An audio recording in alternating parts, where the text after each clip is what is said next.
Muy buenas tardes y bienvenidos a nuestro webinar UMC Evaluar para Mejorar, nuestro espacio donde conocemos y conversamos un poco más sobre las evaluaciones nacionales e internacionales que implementa la Oficina de Medición de la Calidad de los Aprendizajes y en la que participan los estudiantes de todo el Perú.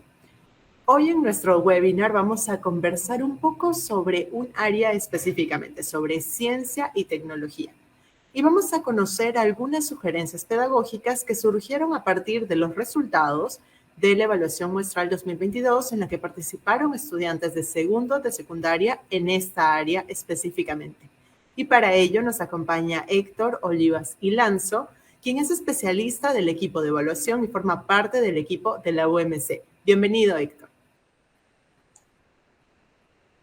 Buenas tardes, Helen. Buenas tardes, estimados colegas que participan en este seminario web. Muchas gracias por participar en este espacio para compartir con especialistas, directores, docentes de las distintas regiones y localidades de nuestro país. Gracias, Héctor, por acompañarnos el día de hoy.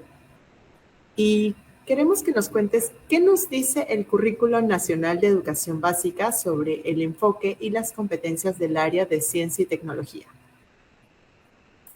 Respecto a la pregunta, Helen y estimados colegas, de acuerdo al Currículo Nacional de la Educación Básica, es el marco teórico y metodológico que orienta el proceso de enseñanza y aprendizaje en el área de ciencia y tecnología.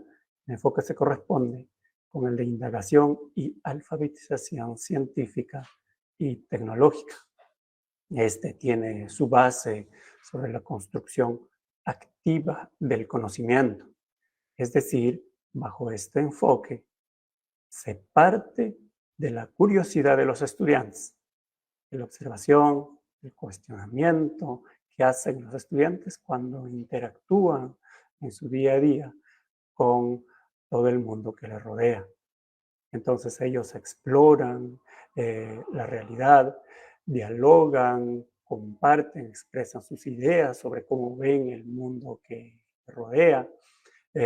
Además de ello, contrastan estas informaciones con información de naturaleza científica. Todas estas habilidades que los estudiantes exhiben les permiten profundizar más en esos conocimientos, construir nuevos conocimientos. ¿Para qué hacen todo esto? Para resolver situaciones y tomar decisiones que tengan como base y fundamento científico. Asimismo, también este enfoque permite que nuestros estudiantes reconozcan los beneficios y las limitaciones que puede tener la propia ciencia y además la tecnología también. Ahora, dentro de esto, lo que se busca es el aprendizaje que tenga sentido, aprendizaje significativo.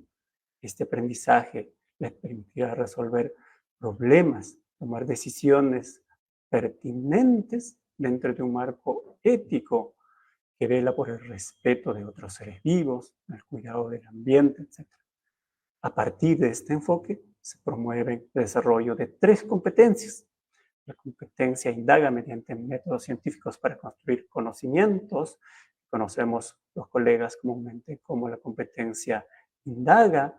Aquí se desarrolla las habilidades de indagación con el fin de que los estudiantes sigan los procedimientos de la ciencia para construir conocimientos.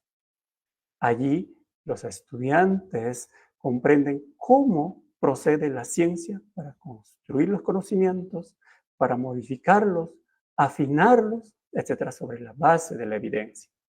Y no solamente se mira desde esta perspectiva la ciencia como un conjunto de ideas terminadas, un conjunto de conceptos ya terminados, sino más bien como un proceso donde pueden intervenir.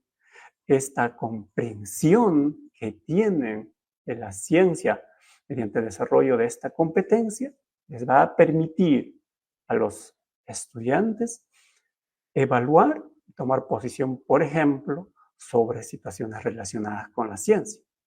Por ejemplo, si se tienen ciertos productos que los publicitan como buenos para todas las personas y en los detalles se pueden observar que fueron probados experimentalmente solo en algunas personas con ciertas características, el estudiante tendrá las herramientas para evaluar si con solo esa cantidad de personas pequeñas con ciertas características también involucra a todas las demás. Entonces, a partir de ella podrá tomar decisiones.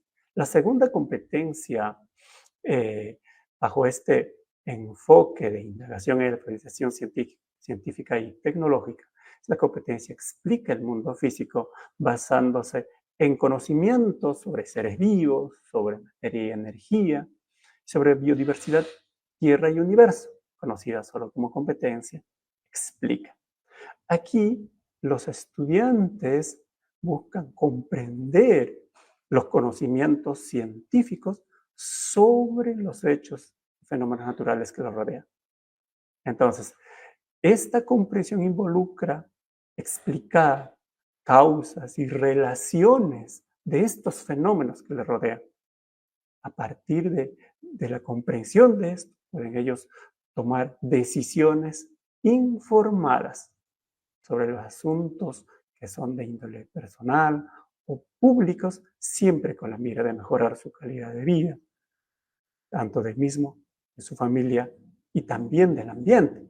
Por ejemplo, cuando se desarrollan las competencias, en este caso la competencia explica, un estudiante usa estos conocimientos sobre, por ejemplo, un caso específico, la función que cumplen los nutrientes sobre los alimentos, por ejemplo, o de los alimentos que consumen. Esa comprensión de para qué sirve cada uno de esos nutrientes le puede llevar a evaluar qué es lo que está consumiendo de repente en demasía y evitar de repente aquellos que puedan dañar la salud, como por ejemplo el exceso el consumo de alimentos azucarados o que tengan muchos carbohidratos, por ejemplo.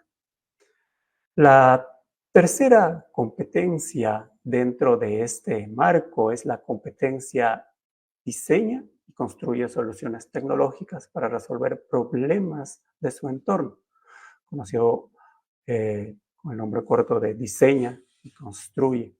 Aquí los estudiantes buscan desarrollar los procesos tecnológicos, pero con un objetivo, el de resolver una situación problemática, de mejorar su calidad de vida.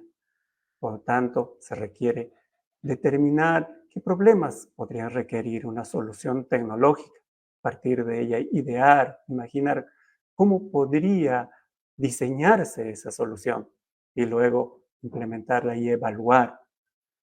Para estos procesos se requieren los conocimientos científicos, por ejemplo, de las características de los materiales, de las propiedades de los materiales, qué función podrían cumplir en cada parte o etapa de esta solución tecnológica. Por ejemplo, una situación en particular, y puede darse en varios lugares de nuestro país, cuando hay una producción, por ejemplo, agrícola, por ejemplo, de frutas, en exceso, a veces el mercado no absorbe todo ello. Entonces, muchos productos, especialmente frutas y otros, tienden a degradarse rápidamente, se desperdician, se pierden. Entonces, ¿cómo resolvemos esta situación? ¿Cómo desde la perspectiva del estudiante se puede plantear soluciones tecnológicas? Pueden ser sencillas, creativas, viables, etc. Puede ser, por ejemplo, preparación de mermeladas, de vinagre, diseñar un deshidratador solar para tener estas frutas que duren mucho más tiempo, etc. Muchas gracias, Héctor. Y cuéntanos, ¿cuáles han sido los resultados de los estudiantes de segundo grado de secundaria en la evaluación muestral 2022, justamente en esta área de ciencia y tecnología? Tal vez nos puedes mostrar un poco el gráfico de estos resultados para que puedan verlo también nuestra audiencia. Sí, Helen. Antes de comentar los resultados, hay que tener en cuenta que la evaluación en el área de ciencia y tecnología es una evaluación que se inició el año 2018. La segunda edición de esta evaluación fue en el año 2019 y la última en el año 2022, el año pasado. Ahora, esta evaluación, por tanto, es una evaluación que solo tiene 3 ediciones. Además, es importante resaltar que la evaluación en ciencia y tecnología se realiza al final del sexto ciclo de la educación básica, es decir, al final del segundo grado de secundaria. Entonces, nuestros resultados serán en función a este nivel y grado. Ahora, según los resultados, la evaluación que se realizó el año 2022 en ciencia y tecnología, en términos generales, podríamos decir que los aprendizajes son más o menos similares a aquellos exhibidos en el año 2019, aunque la medida promedio a nivel nacional bajó 2 puntos respecto al año 2019, de 501 a 499, un resultado que estadísticamente es significativo, pero es bastante pequeño para efectos prácticos. Sin embargo, si vemos estos resultados de acuerdo al porcentaje de estudiantes según los niveles de logro, como ustedes están observando, a nivel nacional, un 12% de estudiantes se encuentran en el nivel satisfactorio. Aproximadamente 1 de cada 10 estudiantes logra los aprendizajes escritos para el ciclo 6 según el Currículo Nacional de la Educación Básica. Además, tenemos otro grupo de estudiantes, que es el 32,6%, se encuentra en el nivel en proceso, el 42,6% en el nivel en inicio, pero también notamos que hay un ligero incremento respecto al 2019 de estudiantes que están por debajo del nivel en inicio, llegando a 12,9%. Entonces, estos estudiantes que están en la parte más baja de la escala son los que necesitan mayor apoyo para salir de la situación donde están y mejorar sus aprendizajes. Ahora, cuando miramos en detalle respecto a el nivel satisfactorio, notamos que hay un incremento del porcentaje de estudiantes en este nivel, un incremento de 2,3% en el nivel satisfactorio. Sin embargo, este incremento se condice o entra de repente en observación cuando vemos que la parte más baja de la escala también ha aumentado. Lo que queremos que es que la parte más baja de la escala disminuya para que nuestros estudiantes avancen hacia la parte más alta, hacia el logro de los desempeños. Ahora, estos resultados, que a nivel general pueden ser más o menos similares al 2019, pueden diferir de los esperados ante una situación compleja que hemos pasado, como es la suspensión de 2 años de clases presenciales producto de la situación sanitaria. Una posible hipótesis explicativa podría ser que durante la pandemia todos hemos estado expuestos a ingentes cantidades, a volúmenes grandes de información relacionada con la ciencia. Por ejemplo, hemos visto todos los días en la televisión investigaciones sobre vacunas, sobre procesos que se realizan, etapas para producir vacunas, cómo estas se prueban en diferentes grupos de personas. Además, información sobre características, por ejemplo, de agentes infectocontagiosos, qué medidas preventivas frente a estas enfermedades podríamos tomar, el impacto propio del aislamiento social, por ejemplo, obligatorio en los ecosistemas, cuando ya los espacios donde los seres humanos habían dejado iba lentamente siendo nuevamente recolonizada por especies que naturalmente viven en estos espacios. Además, estos unidos con otros elementos relacionados con la ciencia, pudieran haber influido en el acercamiento de los estudiantes a estas cuestiones, procedimientos, a los conocimientos, etcétera, relacionados con las ciencias y en un contexto obviamente altamente significativo, porque lo hemos visto en el día a día y nos ha servido para tomar muchas decisiones. Y nos has mencionado un poco el panorama de los resultados de la evaluación muestral. Sabemos que se entregan resultados desde una medida promedio, pero también desde niveles de logro. Específicamente en ciencia y tecnología, ¿cómo pueden los docentes usar estas descripciones de los niveles de logro para su labor pedagógica? Los niveles de logro son descripciones del conjunto de aprendizajes logrados por los estudiantes. Ahora, si son conjunto de descripciones, estas nos pueden servir junto con las evaluaciones que se realizan a nivel de aula. Son un complemento a aquellas evaluaciones que el docente realiza a nivel de aula y se pueden utilizar como insumos para ayudar en la planificación de la labor pedagógica de los estudiantes. En este sentido, una pregunta válida sería, ¿cuáles son las dificultades de los estudiantes que principalmente logran aprendizajes descritos en el nivel, por ejemplo, en inicio?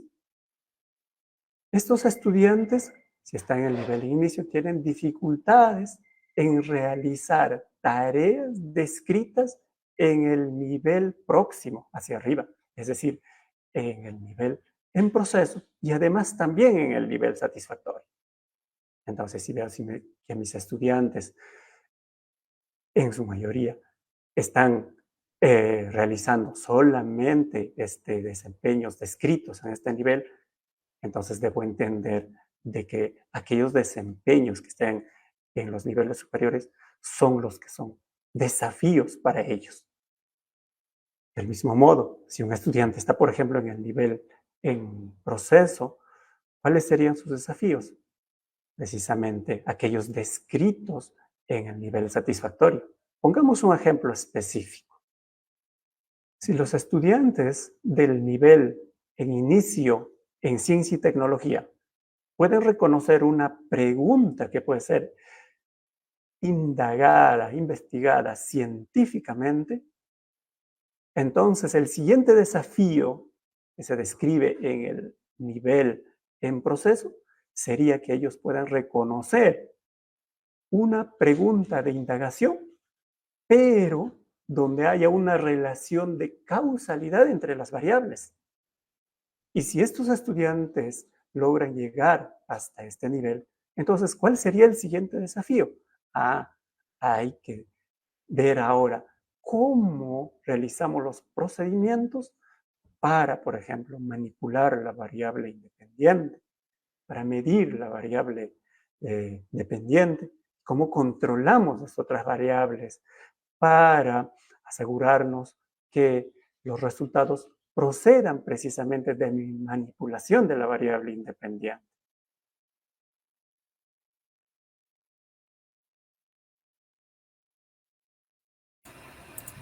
Y de acuerdo a los resultados que han sido ya publicados de la evaluación muestral 2022, ¿cuáles han sido los principales desafíos identificados en los estudiantes de segundo de secundaria en esta área de ciencia y tecnología?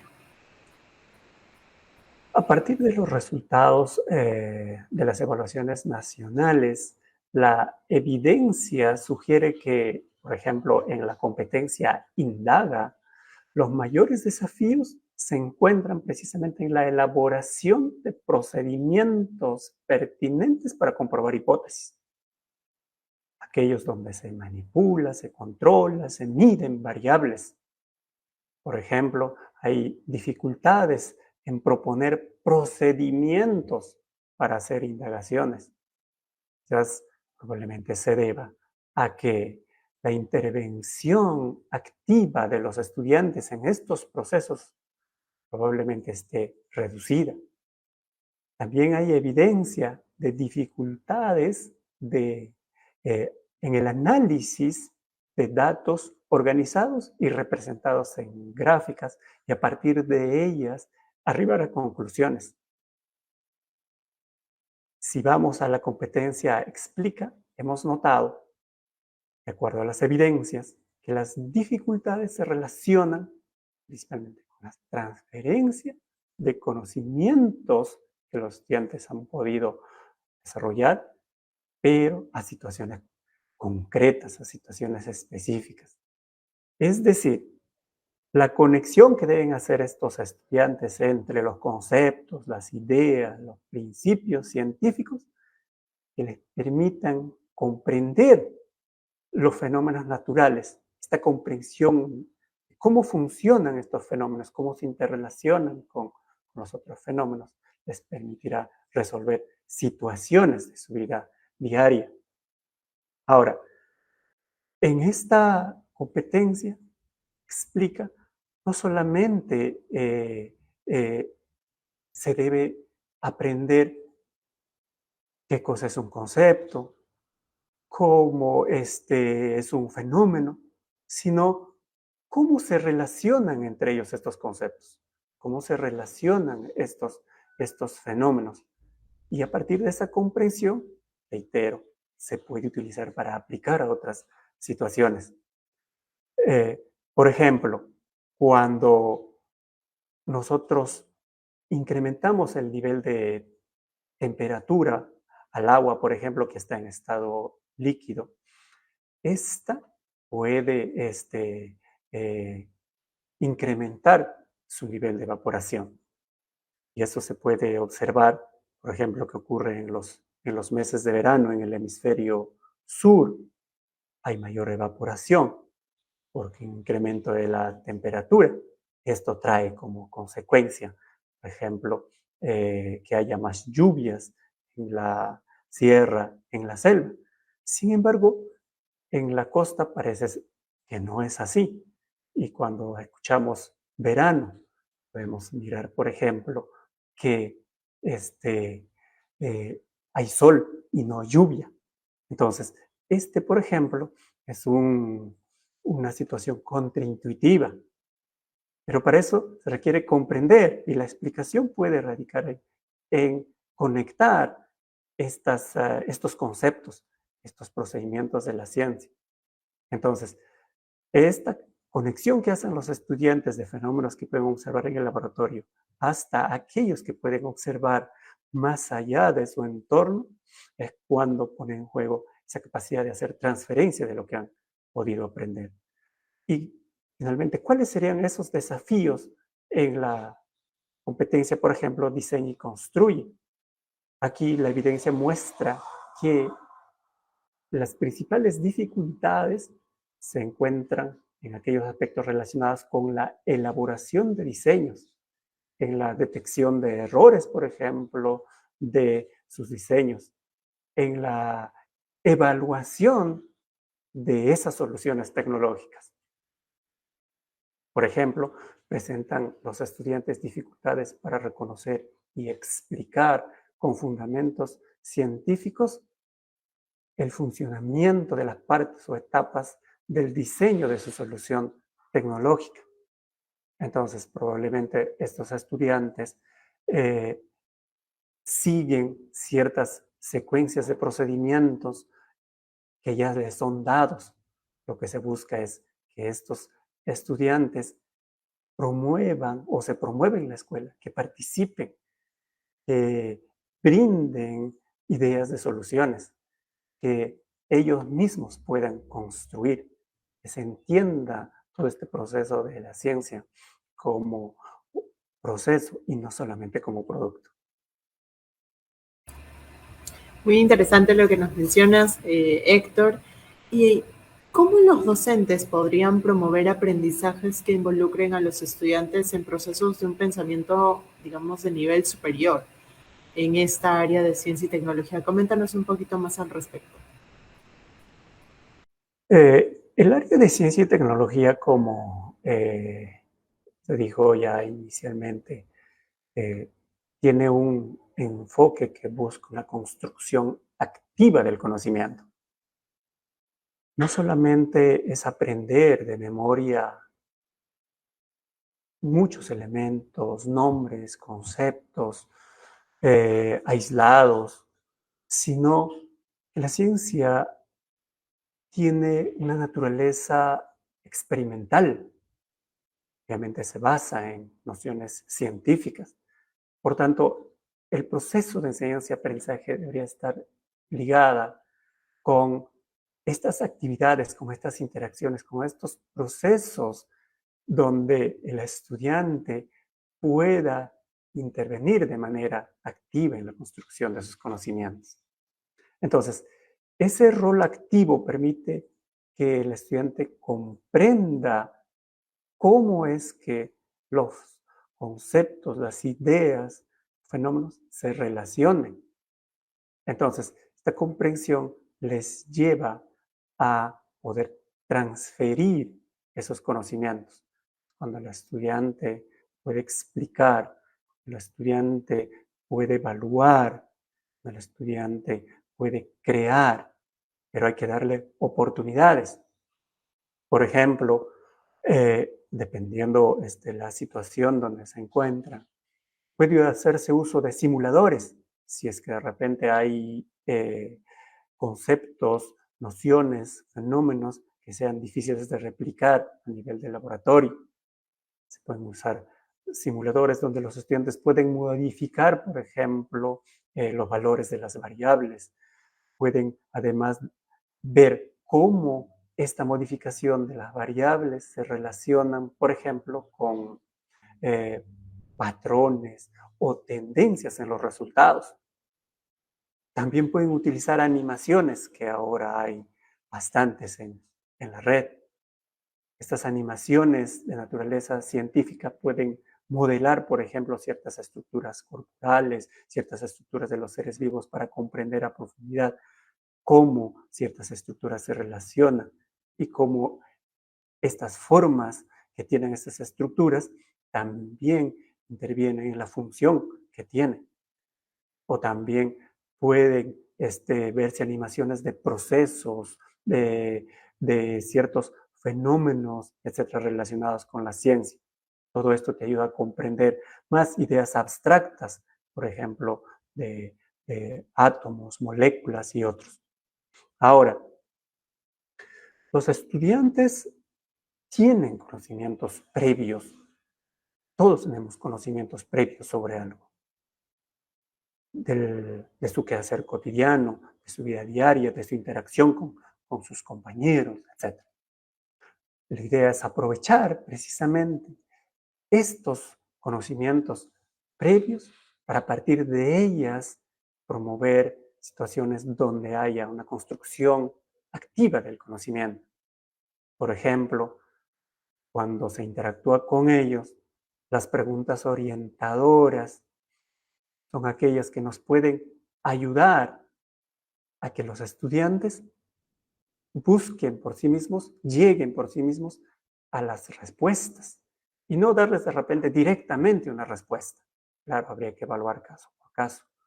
Es mejor que los estudiantes lleguen por sí mismos mediante la intervención nuestra a las respuestas que estamos pretendiendo que lleguen.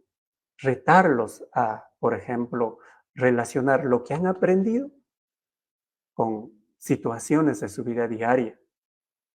Darles la libertad para que puedan, por ejemplo, proponer sus propios diseños, sea, por ejemplo, para soluciones tecnológicas, sea, por ejemplo, de indagación, etc. Ahora, A partir de estas propuestas se puede trabajar con ellos, se puede evaluar con ellos, por ejemplo, la viabilidad. Los estudiantes se dan cuenta de que si algo es viable o no cuando a partir de esas propuestas evalúas con ellos mismos o ellos mismos evalúan esas propuestas a la luz de las necesidades de materiales, de instrumentos, de tiempo, de conocimientos, etc. Entonces, nosotros estamos allí para darles la retroalimentación, esa retroalimentación que es efectiva, pertinente durante este proceso. Ahora, alentándoles también cuando estos están siguiendo las sendas correctas, pero también tomar el error que pueden cometer como una oportunidad para que a partir de ello se puedan encontrar otras soluciones. ¿Y qué tipo de indagaciones podría promover el docente en esta área para ser de utilidad justamente para los estudiantes, para desarrollar cada vez mejores aprendizajes en ciencia y tecnología?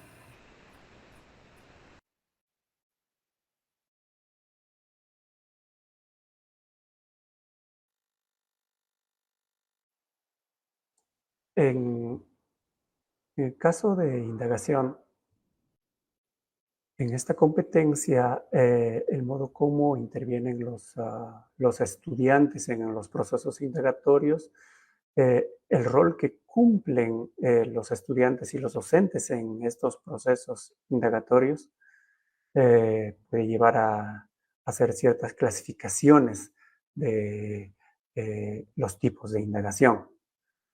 Es usual, por ejemplo, en el caso de segundo grado de secundaria, que las indagaciones sean principalmente dirigidas por docentes.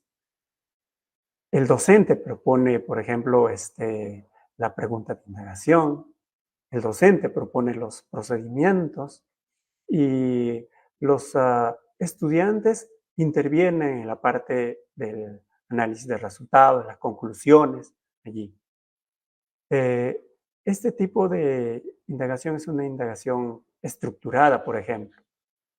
Si solo optamos por esto, entonces el estudiante no tendrá la oportunidad, por ejemplo, para cobrar un rol más relevante en la que pueda decidir, en la que pueda dar razones del por qué tal o cual procedimiento. Ahora, los estándares del currículo nacional de la educación básica buscan que las indagaciones que realizan los estudiantes sean aquellas indagaciones donde ellos mismos propongan los procedimientos a partir de una situación, por ejemplo, problematizada, donde ellos mismos puedan decidir cómo problematizar una situación, por ejemplo. Si el docente realiza, por ejemplo, la problematización y el estudiante es el que hace los procedimientos y realiza las conclusiones, entonces estas son indagaciones guiadas. Pero lo que busca el currículo nacional es que se llegue hacia la autonomía, donde las indagaciones sean abiertas, aquellas donde el estudiante puede proponer una situación indagatoria, puede problematizar la situación indagatoria. A partir de ella puede también proponer cómo serían los procedimientos para responder a la pregunta de indagación, para contrastar las hipótesis que puedan proponer, para analizar esos resultados y arribar a conclusiones. Entonces, lo que es deseable es que se llegue a hacer indagaciones abiertas. Esto les permite interactuar directamente con cada uno de los procedimientos. Les impulsa a ser más críticos, más reflexivos, etcétera, que precisamente es lo que busca el perfil de egreso de los estudiantes de acuerdo al currículo nacional. Y entrando un poco más a algunos ejemplos. Sabemos que están conectados muchos docentes, especialistas y directores de las diferentes unidades e instituciones educativas a nivel nacional a través de nuestro webinar. Y por cierto, pueden dejarnos sus comentarios y consultas a través de los comentarios de Facebook. Héctor, ¿tú podrías brindarnos algunos ejemplos de concepciones alternativas de la ciencia, por ejemplo, y cómo podrían abordarlas los docentes? Sí, cuando nosotros interactuamos con el mundo, nos formamos ideas, nos formamos conceptos de todo lo que nos rodea. E incluso tenemos explicaciones para esos fenómenos que nos rodean. Los estudiantes también. Entonces, los estudiantes tienen ideas, conceptos, etcétera, que utilizan para explicar el mundo que los rodea. Si estos conceptos, si estas explicaciones no tienen su correlato, por ejemplo, con la ciencia, entonces son concepciones alternativas que se tiene sobre la ciencia. Por ejemplo, hay ciertas tendencias que tienen los estudiantes a generalizar ciertos patrones, fenómenos o situaciones que observan en su vida cotidiana. Un caso específico es, por ejemplo, cuando calentamos un recipiente con agua. Si calentamos un recipiente con agua, nosotros sabemos que la temperatura va a incrementarse, la temperatura se eleva. Cuando se pregunta a los estudiantes, por ejemplo, ¿qué pasará con la temperatura cuando llega el agua al punto de ebullición, pero se le sigue suministrando calor, la llama sigue encendida? Muchos estudiantes piensan que la temperatura va a seguir incrementándose. Piensan de que es un proceso lineal y va a continuar. Intuitivamente, eso es lo que vemos. Cuando hacemos calentar la temperatura del agua, la temperatura se incrementa. Pero, ¿qué nos dice la ciencia? Si pusiéramos un termómetro, indicaría el grado en el cual el agua está en ebullición. Pero si es que le sigue suministrando calor, ya no se incrementa la temperatura, sino más bien que se usa esa energía para romper esas uniones que hay entre las moléculas y pasar del estado líquido al estado de vapor.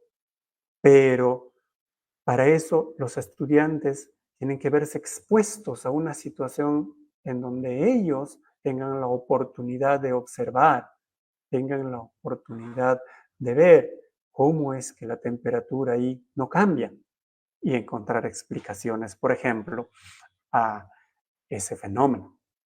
Otro caso de concepción alternativa es que, por ejemplo, la creencia de algunos estudiantes sobre la transmisión de ciertos caracteres adquiridos de los padres hacia la descendencia.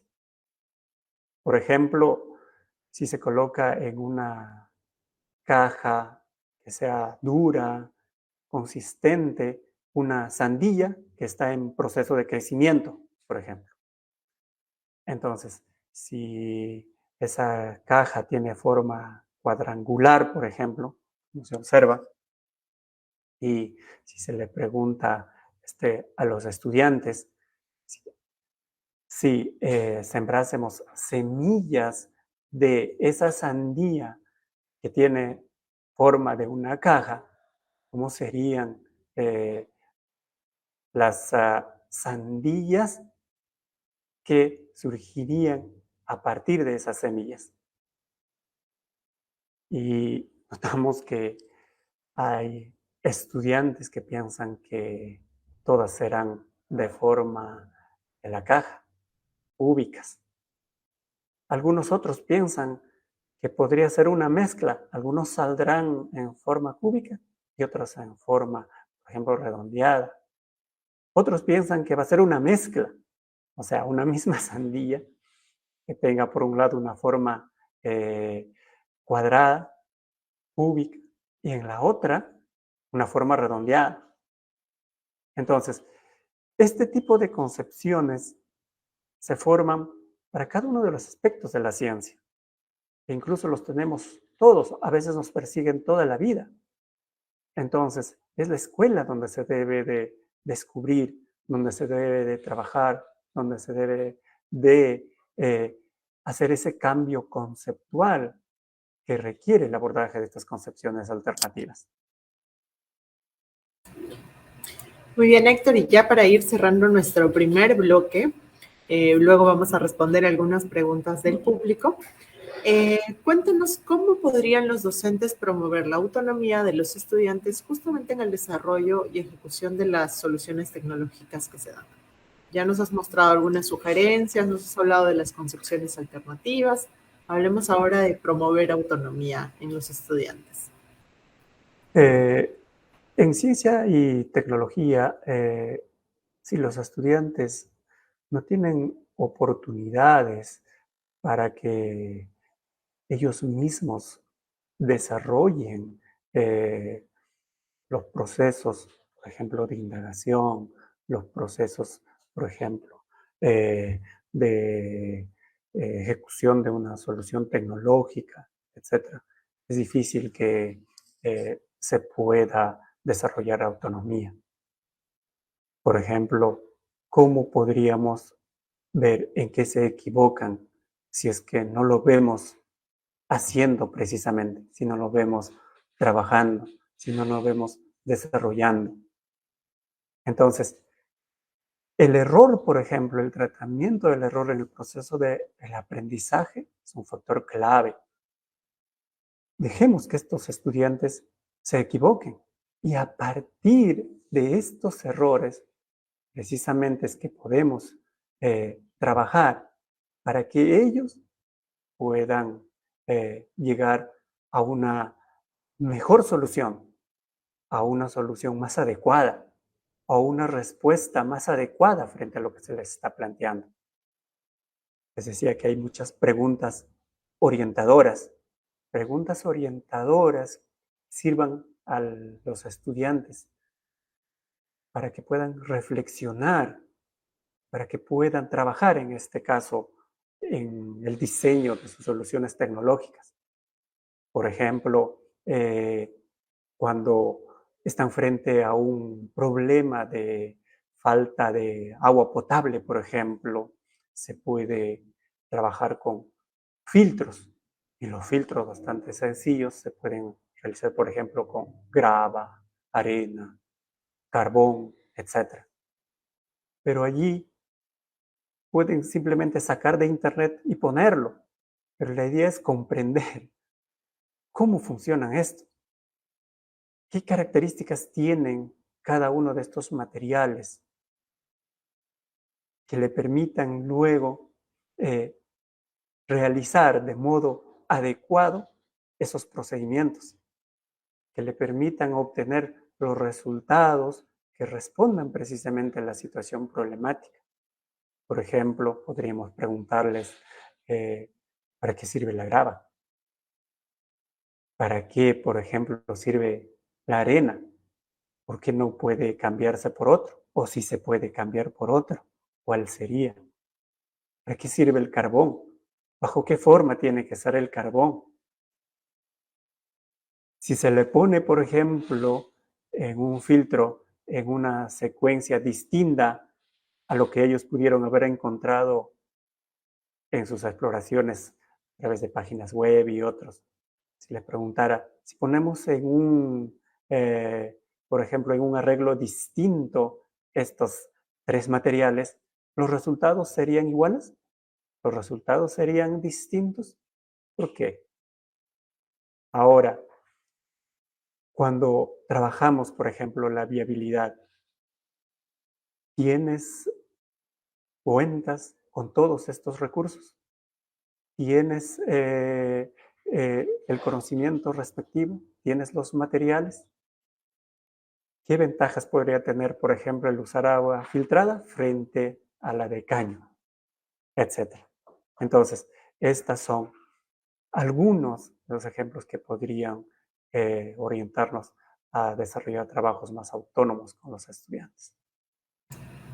Gracias, Héctor, por comentarnos un poco más sobre las sugerencias pedagógicas, pero también sobre ahondar en estas competencias de las que nos hablaste desde un principio, que están en el currículo y que de alguna manera están vinculadas también con la evaluación que aplica la UMC y en la que han participado los estudiantes de segundo grado de secundaria, específicamente en ciencia y tecnología, como en todas las áreas en las que participan también. Y antes de irnos a las preguntas del público que estamos todavía respondiendo, pueden seguir dejándonos sus preguntas en los comentarios de Facebook, de UMC, de Minedu, como de Perú Educa, desde donde estamos recopilando todas sus preguntas y también respondiéndolas en vivo. Así que vamos a cerrar este primer bloque con Héctor, pero volvemos con él en este segundo bloque para conversar un poco más sobre estas sugerencias pedagógicas y para responder sus preguntas. Así que vamos a ver un breve video y volvemos en breve.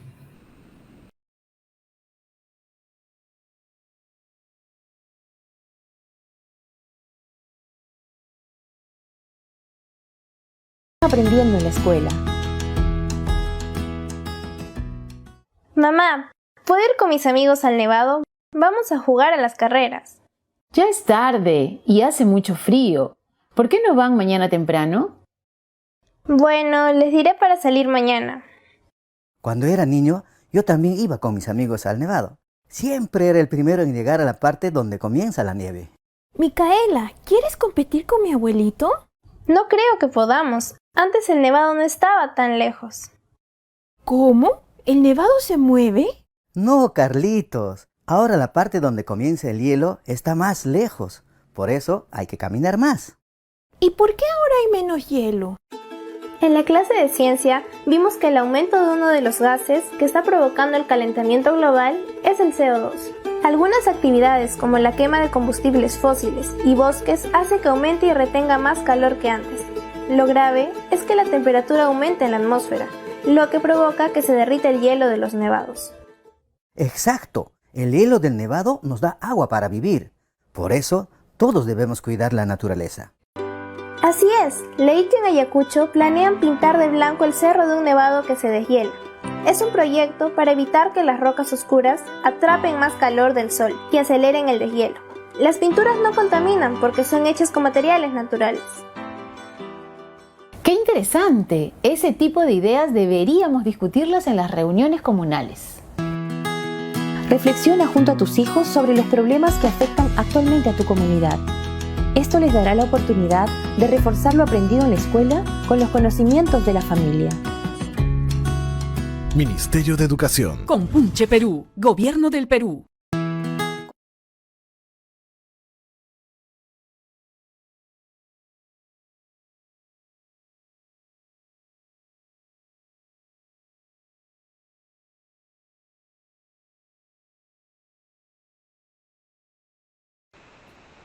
Estamos de regreso en nuestro webinar de hoy, donde estamos conversando sobre sugerencias pedagógicas en ciencia y tecnología, partiendo desde los informes que se han elaborado para las diferentes evaluaciones, pero específicamente también a partir de los resultados de la evaluación muestral 2022, donde se evaluó a estudiantes de segundo grado de secundaria en ciencia y tecnología. Y nos acompaña Héctor todavía, quien va a contestar algunas preguntas del público. Recuerden que igual vamos a ir respondiéndolas a través de los comentarios en las diferentes redes sociales donde transmitimos en vivo.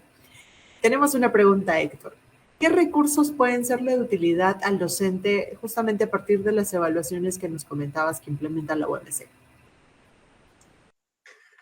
Gracias, Helen, por la oportunidad. La pregunta. La UMC elabora informes para docentes, por ejemplo, de la S 2018, S 2019 y esta evaluación muestral del año pasado. Allí ustedes, estimados colegas, pueden encontrar en detalle los análisis, por ejemplo, de las respuestas de los estudiantes a ciertas preguntas que son representativas de la prueba para cada una de las competencias. También allí ustedes pueden encontrar los análisis por niveles de logro por cada competencia. Además, hay sugerencias pedagógicas que podrían ser de mucha utilidad en su labor en el aula. Específicamente en este último informe del 2022 hay enlaces, por ejemplo, para preguntas orientadoras con sus respectivas respuestas que pueden trabajarse, por ejemplo, para ir hacia una indagación abierta, donde se promueva la autonomía de los estudiantes. También en este informe se encuentran enlaces a sugerencias de criterios y preguntas orientadoras para evaluar junto con sus estudiantes información relacionada con la ciencia. Entonces, para evaluar estas fuentes de información relacionada con la ciencia.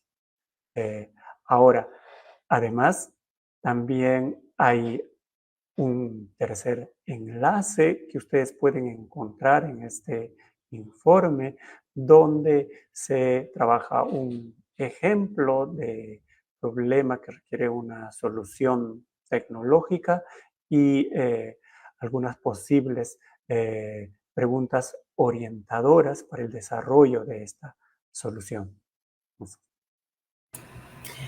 Muchas gracias, Héctor, por acompañarnos el día de hoy y por orientarnos en este mundo de sugerencias pedagógicas en el que pueden encontrar diferentes hallazgos y sobre todo pueden ir aplicándolos en el aula, en el día a día, a todos los docentes. Los invitamos a que, como mencionaba Héctor, puedan revisar los informes pedagógicos, no solamente los de la última edición de la evaluación muestral, sino todos los informes en el tiempo de ciencia que van a poder encontrar en la web de la UMC, en umc.minedu.gov.pe, donde están todos los informes en el tiempo de las diferentes evaluaciones, tanto censales como muestrales, que ha aplicado la UMC. Muchas gracias, Héctor, por acompañarnos el día de hoy. No sé, ¿quieres dar algunas palabras de repente de despedida? Sí, muchas gracias, Helen, muchas gracias, estimados colegas, por participar en este seminario web. Y les aliento a que, por favor, visiten, utilicen, descarguen y apliquen estos materiales, estos informes que tenemos en la página web. Y además estamos siempre dispuestos a conversar sobre algunas dudas, algunas dificultades de repente que puedan presentarse en el camino. Y les aliento a trabajar para desarrollar la autonomía en los estudiantes, para que ustedes promuevan en el aula el aprendizaje activo, que el estudiante se involucre activamente en el desarrollo de sus aprendizajes. Muchas gracias. Gracias a ti, Héctor. Y también agradecemos a cada una de las personas que se ha podido conectar al webinar de hoy. Los invitamos a que puedan compartir esta transmisión que se va a quedar grabada en las diferentes plataformas de Facebook, como les mencioné, en Peroeduca, Minedu y en UMC. Van a poder compartirlas con las diferentes personas, volver a ver estas sugerencias de las que nos ha hablado Héctor en las diferentes competencias, ¿no? Para promover la indagación, la autonomía, las concepciones alternativas en ciencia y para ahondar un poco más en estas competencias que plantea el currículo en el área de ciencia y tecnología. Con nosotros hemos terminado el día de hoy el webinar y una vez más los invitamos a poder visitar la página web de la UMC y las redes sociales, donde van a encontrar más información de las diferentes evaluaciones nacionales e internacionales. Nos vemos en nuestro próximo webinar el 11 de diciembre para conversar un poco sobre PISA. Así que no se pierdan nuestro próximo webinar. Hasta la próxima.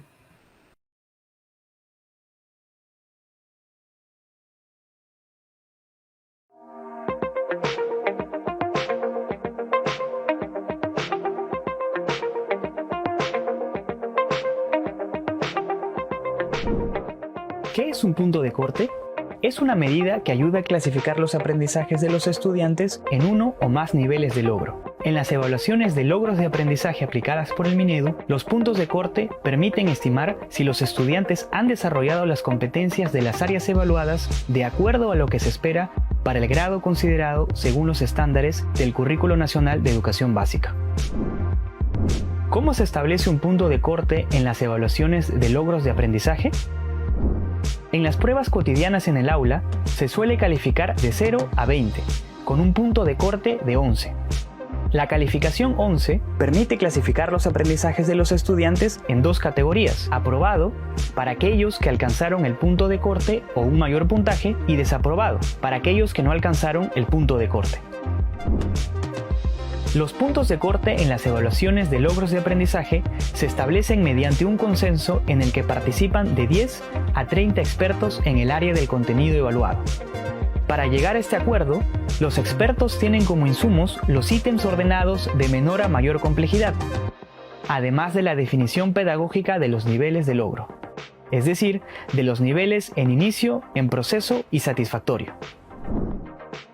Cada experto analiza los ítems ordenados por dificultad y coloca una marca en aquel que cree que delimita, por los contenidos de dicho ítem y de todos los anteriores, un nivel de logro.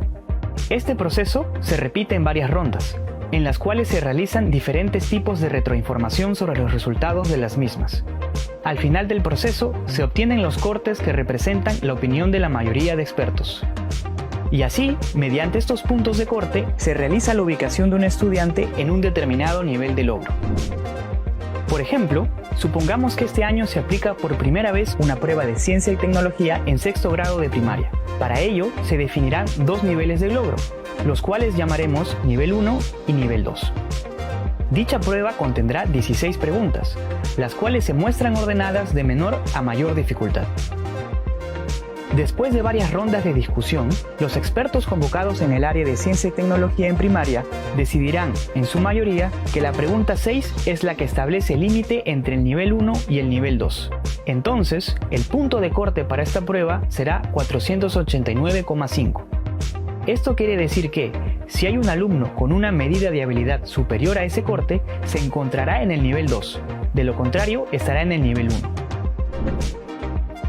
Es importante tener en cuenta que los puntos de corte son diferentes para cada área. Por ejemplo, los puntos de corte establecidos en matemática no serán los mismos para lectura. También son diferentes para cada nivel evaluado, es decir, que los puntos de corte de cuarto grado de primaria no serán los mismos para segundo grado de secundaria. Otro dato importante es que los puntos de corte se establecen cuando se ha aplicado por primera vez una evaluación y que estos no varían en el tiempo. De esta manera, se comparan los resultados de las evaluaciones a lo largo del tiempo. En nuestro ejemplo, si al año siguiente se vuelve a aplicar la evaluación en ciencia y tecnología en sexto grado de primaria, el valor seguirá siendo el mismo. Encuentra más información sobre las evaluaciones de logros de aprendizaje en umc.minedu.gov.pe. Ministerio de Educación. Bicentenario del Perú 2024. Gobierno del Perú.